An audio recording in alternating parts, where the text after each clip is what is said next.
If you feel unmotivated, scattered, or mentally exhausted, it's not really a character flaw. It's a neurochemical pattern that you've established throughout the years. We don't lack discipline. Is what's happening is that our dopamine system is overstimulated. The digital age is quickly undermining our focus and our motivation without us realizing. Hi, I'm Dr. Brian Ramos, Yale-trained neuroscientist and the creator of Zen Brain Academy. And in today's video, we're going to do a little deep dive on how you can protect and reset your dopamine system to have better focus, drive, and calmness. We're not realizing this, but the digital age, we've developed habits that are really altering our chemistry and are manipulating it in a sense. Remember, dopamine is associated with drugs of addiction, and it's no wonder that digital devices like a cell phone are the most addictive thing that exists on this planet right now. Just walk around when you go outside, go in a public space. What are people doing more than ever before? They're just walking, staring at a screen. And it's because of this kind of neurochemical hijacking effect that's occurring that we don't realize as we go about our day. So if you like this video, I'm going to share a quick presentation. If you like this video, please share it with somebody you think may benefit. Subscribe, like our video, it really helps us to reach more people. We're wanting to really make an impact in the digital age. All right, so remember, dopamine is not motivation. It's often the problem because we have a relationship with digital devices that is altering our dopamine system. So, motivation crisis is a dopamine crisis. And in modern life, what we're doing is we're flooding our brain with constant stimulation. We're so good at doing, we grab things and we're just flipping from one thing to the next, to the next, to the next. And what this is doing is creating dopamine hits. We're looking for little engaging things that we're viewing, that we're doing, whether it's a video game or a video or an activity that we're doing. And what this does is over time, it's going to lower your baseline dopamine sensitivity because you're giving like yourself like little shots. It's very similar to in our sugar regulation, where we're giving ourselves in a sense sugar shots, and it alters our insulin resistance and the way that the receptors that are detecting insulin, sugar are acting in our body is similar way in which our brain is having dopamine being responded to by our nervous system and the receptors that we have for dopamine, because you have protein receptors for dopamine, and that has to be very tightly regulated. If I'm constantly giving myself these quick hits, it's going to make effort feel harder, focus feel scarcer. And every time that I'm giving myself these hits, it's going to have me chasing the next hit. And if something requires a lot more motivation and drive, it's going to be very difficult for me to pursue that because my dopamine system is being affected. It's not really about pleasure, fulfillment, as much as it is about anticipating reward. What am I going to be getting due to the effort that I'm putting? And that really then gives me drive. Because remember, if I'm going to be doing something and I know it's very effortful, it's going to require a lot of effort, but I know the reward is very good, I'm going to push through.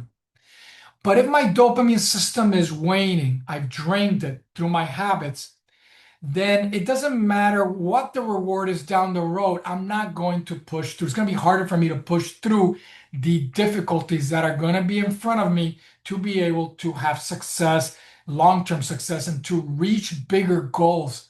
I'll be able to do little things, but for something that takes a lot more effort, I may give up more easily. So remember, you have to be very mindful of your dopamine system in the digital age. When we're overstimulated, or we overstimulate the dopamine system, we're going to stop working properly. We're not going to push through. We're going to give up. So there's this dopamine trap.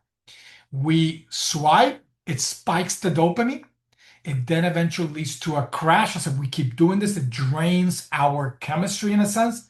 And we repeat this cycle that leads eventually to reduced motivation, as I talked about, faster boredom. It's going to make me grab that device when I'm doing something else, grab the device to go flick, flick, flick, to try to get that hit, to lead to those quick dopamine spikes. Your brain is going to adapt, but it's not in your favor. It's very similar to drug addictions where I am taking cocaine, a small amount, it gives me a big high all of a sudden. But as I use it and use it and use it and use it, it takes a higher and higher and higher amount to have the same effect because you're changing not just your protein receptors, but you're also, it's called the proteome, but you're also changing your genome in a sense, your gene expression.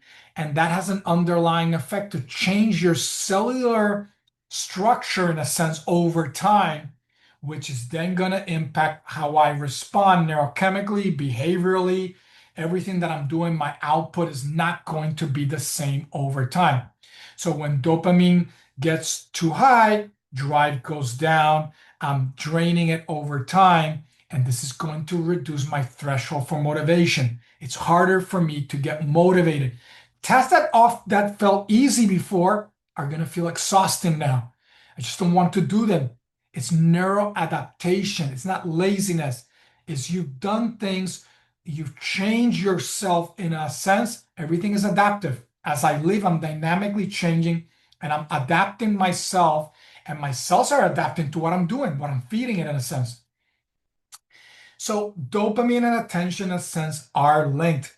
Dopamine regulates the prefrontal cortex, that area of your brain behind your frontal lobe that is important for attention.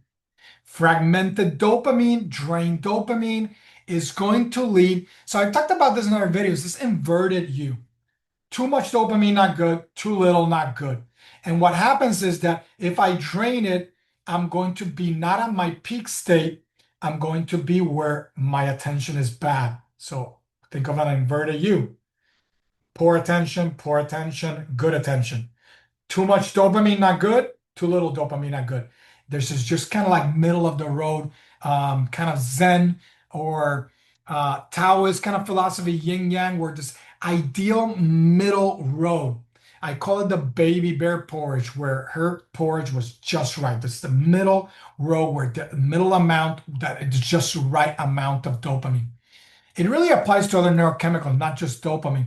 So when this happens, my focus gets drained. I'm going to have shallow focus. I can sustain my attention to push through different things that I need to get done at work or in life. It's going to lead to impulse switching, meaning I'm going to start to do things to switch my attention, to try to seek out those hits to kind of give me that dopamine boost that I'm looking for. And I'm just not going to be able to sustain effort over time, leading to it's harder to be successful for long-term projects and goals. Attention collapses when dopamine is dysregulated. Keep that in mind. So the reset principle here is you see the balanced state. You don't want too much nor too little to have that kind of ideal state. Motivation returns when dopamine stabilizes. You don't need more stimulation in your life. You need fewer spikes, more stability. And this regulation is going to be important for not in a sense throwing off your dopamine and other neurochemicals. Not about deprivation of digital devices. It's about finding better balance so that you're not draining your systems in a sense, your neurochemical systems. So I want you to try a digital fast protocol. Try 2-hour dopamine reset. If you can do this daily, it would be amazing, especially in the evening. You could even do a period where you do it maybe at lunchtime. You have a proper lunch where you focus on lunch for 30 minutes and you just eat, let's say. Maybe 15 minutes after will allow for proper digestion. Maybe go for a walk. That's 45 minutes. Maybe a 15-minute break in the afternoon. That's an hour. And then try to do an hour before bed. And you can get to your 2 hours. If you find that difficult, then start smaller and build up. And maybe in the weekends, also have a day or a half a day where you just are away from digital devices, no phones, no apps, no scrolling. Maybe you read a book or you get in contact with nature, light movement, do different things that are going to allow you to reset, recharge. We teach a lot of practice, micro practices you can do during the day that are going to help to keep your energy levels better, your neurochemicals in a more healthy state for more productivity, for better longevity, better sleep, health, etc. It's going to retrain your dopamine baseline to a higher level. When your dopamine stabilizes, your focus is going to return. You're going to feel that effort things are just effortless now. Your drive is more sustainable. This is how motivation is rebuilt. So remember, in Zen Brain Academy, we're going to teach you all the things that you need to rebuild your motivation and more, because you don't need more discipline. You need a regulated brain. Try Zen Brain Academy free for 2 weeks, and you just jump in there, jump into a coaching class, jump into my office hours. I can answer any question you may have, and check out Zen Brain Academy. It would be my pleasure to see you on the other side and to serve you. And again, if you found benefit in this video, please share with somebody else and give us a like and subscribe. All right, take care, stay zen. See you next week.